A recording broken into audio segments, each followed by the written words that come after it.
contohnya Sunan Kalijaga. Mau jadi wali bagaimana caranya? Bertapa pinggir kali tidak sholat. Kalau begitu cara jadi wali, itu wali setan. Kalau begitu caranya. Pak, Wali Songo itu nggak ada bukti yang otentik.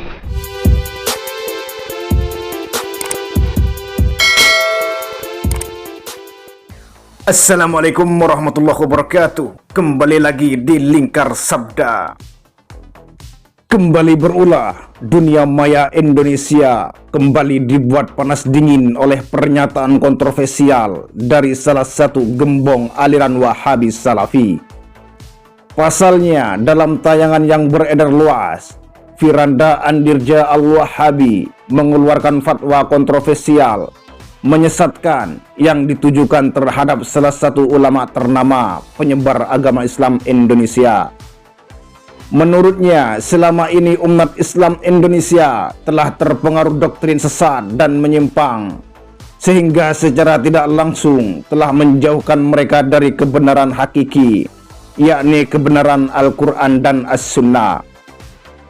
Di antara hal itu adalah mengultuskan salah satu tokoh utama penyebar agama Islam Indonesia, Wali Songo, sebagai kekasih Allah. Padahal dalam pandangan subjektifnya itu, secara fakta dan realita, ada sebagian dari Wali Songo yang tidak melakukan syariat Islam secara benar dan hakiki. Tidak hanya itu, dengan penuh kebencian di hadapan para jemaah Wahabi Salafinya, Firanda Andirja Al-Wahabi menuding bahwa Sunan Kalijogo adalah wali setan karena tidak melakukan sholat 5 waktu. Jika memang cara menjadi wali Allah seperti yang dilakukan Sunan Kalijogo ini, yakni tidak melakukan sholat 5 waktu, maka itu adalah wali setan, tegas Firanda Andirja Al-Wahabi.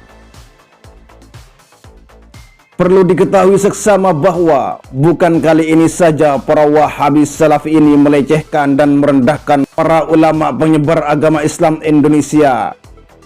Sebelumnya viral pernyataan salah satu dai Wahabi Salafi, yakni Yahya Badrus Salam Al-Wahabi, yang menuding dan menyebarkan fitnah tidak berdasar, yang menyatakan bahwa Wali Songo adalah tokoh fiktif yang diada-adakan oleh umat Islam Indonesia. Terkait viralnya pernyataan tokoh Wahabi Salafi ini, salah satu ulama ternama muda Indonesia yang kepakarannya sudah diakui dan sangat ditakuti oleh kalangan Wahabi Salafi, akhirnya angkat bicara. Dr. Buya Ar-Razi Hasim secara detail, ilmiah membantah semua tudingan tidak mendasar dari Wahabi Salafi ini, yang secara nyata telah mengkerdilkan dan mendiskreditkan kebenaran Wali Songo. Berikut penjelasan selengkapnya. Bagaimana dengan Wali Songo? Di Tuban ada satu kuburan bersejarah, masjid bersejarah yang bernama Syekh Ibrahim As-Samarkandi.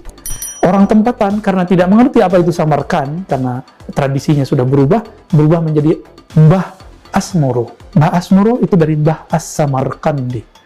Bukan cocok logi, tapi memang begitulah sejarahnya. Para kiai-kiainya menjelaskan ini sebenarnya rahasia dari nama Asmoro, yaitu As-Samarkandi. Beliau melahirkan seorang ulama besar, menjadi pemimpin dan menjadi ulama karismatik di Surabaya yang kita sebut Ampel Denta, Sunan Ampel. Sunan Ampel punya anak, lahirlah namanya Sunan Bonang. Begitu juga dia punya anak yang sunan-sunan yang lain. Sunan Bonang punya murid namanya Sunan Kalijaga. Dan itu ditulis dalam kitab-kitab, sanad-sanad keilmuan mereka. Maka secara nasab itu menunjukkan mereka ada. Manuskripnya banyak. Kalau kurang percaya, datang saja ke bagian manuskrip yang ada di Perpustakaan Nasional. Wala taqafu ma laysa laka bihi ilm. Begitu Allah menyindir orang yang sok tahu. Jangan engkau berpegang, berasumsi, menjawab sesuatu yang kamu tidak mengerti. Jika tidak tahu, katakan, oh saya tidak pernah mengerti, atau saya tidak mau mengerti, atau emang saya belum pernah mendengar persoalan Wali Songo. Uskut. Wali Songo menurut Agus Sunyuto semacam lembaga dakwah yang beranggotakan 9 tokoh penyebar agama Islam. Mereka berdakwah secara sistematis dan terorganisasi melakukan usaha pengislaman masyarakat Jawa dan pulau lainnya. Anggota dakwah ini tetap 9 orang, sehingga jika ada salah seorang anggotanya yang meninggal, maka anggota lain masuk menggantikan. Semuanya bergelar Sunan selaku gelar kehormatan penguasa dunia sekaligus gelar guru spiritual yang memiliki sejumlah keistimewaan. Masing-masing memiliki tugas dalam dakwah Islam melalui berbagai perbaikan sistem nilai dan sistem sosial budaya masyarakat, kata Agus Sunyuto dalam bukunya Wali Songo Rekonstruksi Sejarah yang Disingkirkan. Secara umum dapat dikatakan meski kegiatan dakwah di Nusantara sudah dimulai sejak abad ke-7, tetapi Islam belum diterima secara masif oleh penduduk pribumi.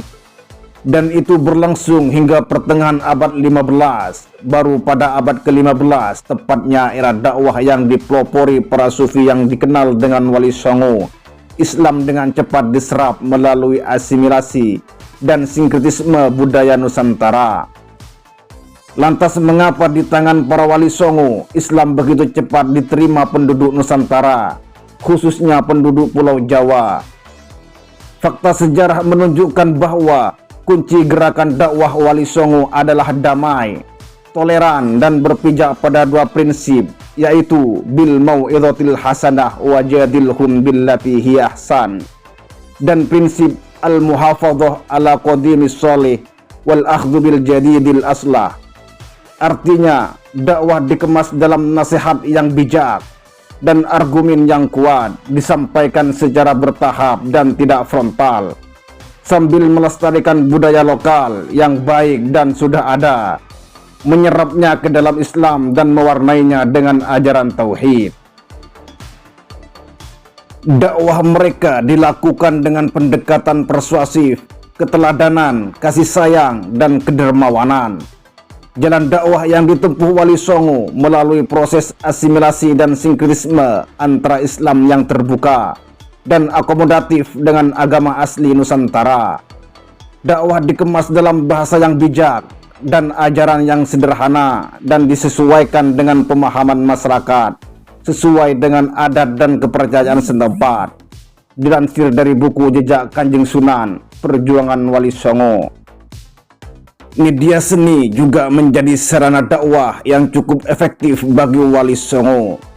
Melalui nyanyian religi, selawatan, puji-pujian, dan tembang rakyat, mereka masukkan ajaran Islam. Begitu pula pertunjukan wayang yang kala itu digemari masyarakat, dijadikan sebagai sarana. Namun cerita wayang yang semula bernuansa Hindu-Buddha diganti para Wali Songo dengan kisah para nabi dan rasul, tauhid, akhlak, tasawuf, dan ajaran Islam lainnya. Tokoh dan kejadian dalam wayang hanya sebagai simbol yang diberi tafsiran filosofi sesuai dengan tafsiran ajaran Islam, kata Solihin Salam dalam bukunya yang berjudul Menara Kudus. Wallahu a'lam bishawab.